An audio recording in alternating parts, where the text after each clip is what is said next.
idol, mga katrabaho. Ito po ay shout out sa mga nagsasabing hindi naglilinis ng CR.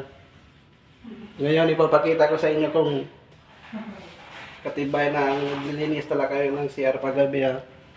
Shout out sa iyo. Ito, naglilinis kami ng CR.